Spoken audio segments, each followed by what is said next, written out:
Alright, hey guys, my name is Nolan. I go to ASU. I'm an NTR340 student. I just want to start out by saying anything that I'm saying in this video is going to be directed towards someone in lay terms. That way, anything that we're learning in this class can be explained a little more thoroughly so it can be understood. Okay, let's get started. We all, I hope, enjoy candy. My favorite is chocolate.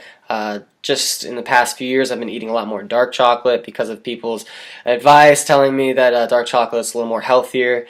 So I did that. Now I have, I can't tell the difference between dark chocolate and regular chocolate, so I mean, why not? Also, there's this thing called nutritionevidencelibrary.gov, NEL.gov, that is used as a tool for professionals and for curious people like myself to learn more about specific subjects along those lines. So I found dark chocolate being a question on this website and its relationship with cardiovascular disease, which is a pretty significant impact that dark chocolate can have. So as I went through it, I used the PICO question to kind of understand this particular study. Okay, each PICO is PICO, and it uses each letter to kind of understand it. So P is the patient or problem of interest. So all the studies were used to take in anybody between the ages of 2 to adulthood. The oldest patient I saw was about 85 years old. Okay, I is the intervention of interest. Sorry. This is basically the question being asked: does consumption of dark chocolate or cocoa have any health benefits for cardiovascular disease risks? C is the control or alternative treatment. Pretty simple here. Basically, somebody that does not have dark chocolate in their diet compared to somebody that does. Okay. O is our outcome of interest, our prognosis. So hopefully somebody that has a diet incorporated with dark chocolate or cocoa can see a difference in their cardiovascular disease risk as time goes on. Okay? So on this NEL.gov website, it has a collection of all these studies that summarizes it as a meta-analysis, which takes the information from each study and kind of concludes it into its own validity and gives it a grade based on the analysis given by each study. Okay, so there's about 10 significant studies that were done all across the country, or world, I should say, that take into account for its moderate amount of evidence that was provided. Okay, I researched a little more about dark chocolate so I can have an understanding to why they chose dark chocolate.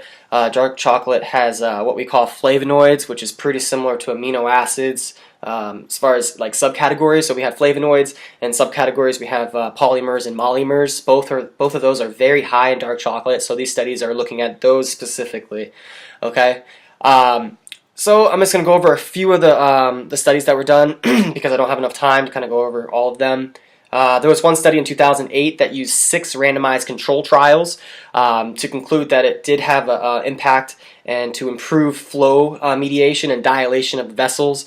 Random controlled trials are basically the like the two groups. So we have one group that has a lot of dark chocolate incorporated in their diet and a group that does not. Okay, so then it kind of sees the difference between them.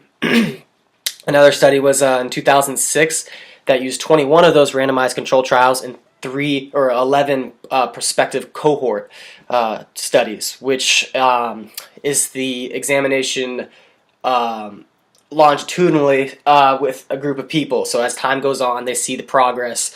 So we have like a group of, let's say, 200 people. In this case, it was 890 people that was studied within 30 years. And it kind of concluded that it did have a great impact on their cardiovascular disease risks. Their diastolic and systolic pressure was reduced.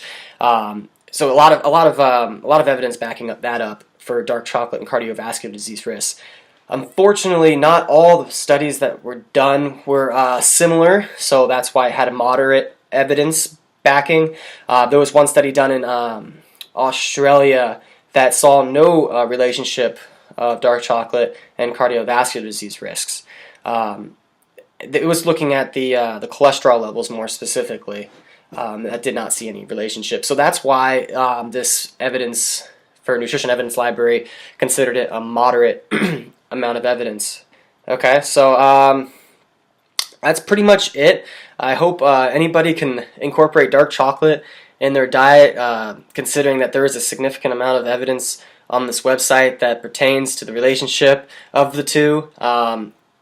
I think over most of the studies, we're only using about 2 grams a day of dark chocolate, which is about a third of a candy bar. So that's not very difficult to incorporate in your diet at all.